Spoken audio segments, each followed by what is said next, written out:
जय शिवराय शेतकरी बांधवांनो. अहो, आता चिंता आणि तिची प्रतीक्षा होती ना, ती सगळी संपलेली आहे. म्हणजे बघा, ज्या क्षणाची आपण सगळे आतुरतेने वाट बघत होतो, ती मोठी बातमी अखेर आलेली आहे. चला तर मग, खरीफ पीक विमा 2025 बद्दल आलेला हा महत्त्वाचा अपडेट नेमका काय आहे, हे सविस्तरपणे जाणून घेऊया. बरोबर ना. हाच प्रश्न आपल्या सगळ्यांच्या मनात कित्येक दिवसांपासून होता की बाबा पैसे कधी मिळणार, किती मिळणार. तर या रखडलेल्या रकमेबद्दल आहे ना आता एक खूप मोठी आणि खरं तर दिलासादायक बातमी समोर आली आहे. ही बातमी ऐकून नक्कीच सगळ्यांना बरं वाटेल. हो, अगदी बरोबर. ही जी मोठी प्रतीक्षा होती ती आता संपलेली आहे.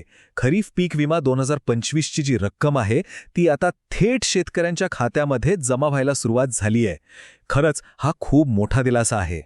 बरं, पैसे जमा व्हायला सुरुवात झाली हे तर कळालं, पण आता सगळ्यात महत्त्वाचा प्रश्न हा आहे की ही रक्कम नक्की कोणाला मिळतेय. सगळ्यांच्याच खात्यात पैसे येणार आहेत का? कारण बघा, जरी वितरण सुरू झालं असलं तरी ते एका विशिष्ट टप्प्याप्रमाणे होतंय. चला, ही नेमकी प्रक्रिया काय आहे ती आपण एकदम सोप्या भाषेत समजून घेऊ. तर आता हे पैसे सध्या कोणाला मिळतात ते जरा नीट समजून घ्या. सगळ्यात पहिलं म्हणजे ज्या शेतकऱ्यांच्या नुकसानीचा हिशोब, ज्याला क्लेम कॅल्क्युलेशन म्हणतात, तो पूर्ण झालाय. आणि दुसरं, ज्यांच्यासाठी विमा कंपनीने म्हणजे आयसीने पैसे पाठवण्यासाठी एक यादी किंवा एक गट तयार केलाय, त्यालाच लॉट असं म्हणतात. फक्त आणि फक्त अशाच शेतकऱ्यांच्या खात्यात सध्या पैसे जमा होताना दिसतायत. आणि तुम्हाला सांगतो, ही सुरुवात झाली आहे नांदेड जिल्ह्यातून. हो, नांदेड जिल्ह्यातल्या अनेक शेतकऱ्यांच्या खात्यावर आजपासून पैसे जमा व्हायला सुरुवात झालेली आहे. ही एक खूप चांगली आणि सकारात्मक सुरुवात आहे असं म्हणायला हरकत नाही. आणि अपेक्षा आहे की लवकरच बाकीच्या जिल्ह्यांमध्येही ही प्रक्रिया सुरू होईल. ओके, पण हे पैसे विमा कंपनीकडून थेट आपल्या बँक खात्यापर्यंत पोहोचतात कसे? हा जो मधला प्रवास आहे ना, तो समजून घेणं खूप महत्त्वाचं आहे. म्हणजे आपल्याला एक अंदाज येतो की आपली रक्कम सध्या नेमकी कोणत्या टप्प्यावर अडकली आहे किंवा कुठे आहे. चला तर मग पुढच्या स्लाइडवर हा सगळा प्रवास एकदम सोप्या भाषेत बघूया. हे बघा, इथे हा सगळा प्रवास आहे ना, तो फक्त 3 सोप्या टप्प्यांमध्ये होतो. पहिला टप्पा काय, तर नुकसानीची रक्कम निश्चित केली जाते. मग येतो दुसरा टप्पा. यात विमा कंपनी म्हणजे आयसी सगळ्या मंजूर दाव्यांचा एक गट तयार करते, ज्याला आपण लॉट म्हणतो. आणि मग येतो तिसरा आणि सगळ्यात महत्त्वाचा टप्पा. हा लॉट तयार झाला की झालं, पैसे थेट तुमच्या बँक खात्यात जमा होतात. आता इथे ना एक खूप महत्वाची गोष्ट आहे, जरा लक्ष देऊन ऐका. सध्या फक्त 2025च्या खरीफ हंगामाचेच पैसे नाहीयेत, तर 22 सालातले काही जुने दावे होते त्याचेही पैसे जमा होत आहेत.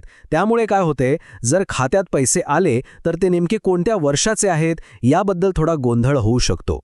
हे बघा, इथे हे अगदी सोप्या पद्धतीने स्पष्ट होतंय. एका बाजूला आहेत 2022च्या हंगामाचे पैसे, जे काही शेतकऱ्यांना आधीपासूनच मिळत होते, आणि दुसऱ्या बाजूला आहेत 2025च्या खरीफ हंगामाचे पैसे, ज्यांचं वितरण आता नुकतंच सुरू झालंय. म्हणजे दोन्ही प्रक्रिया एकाच वेळी सुरू आहेत हे लक्षात घ्या. बरं, इतके महिने वाट पाहिल्यानंतर या बातमीचा शेतकऱ्यांसाठी नेमका अर्थ काय आहे? हे फक्त पैसे नाहीत, तर या संकटाच्या काळात मिळालेला एक खूप मोठा आधार आहे. चला, याचं खरं महत्त्व काय आहे ते थोडं समजून घेऊ.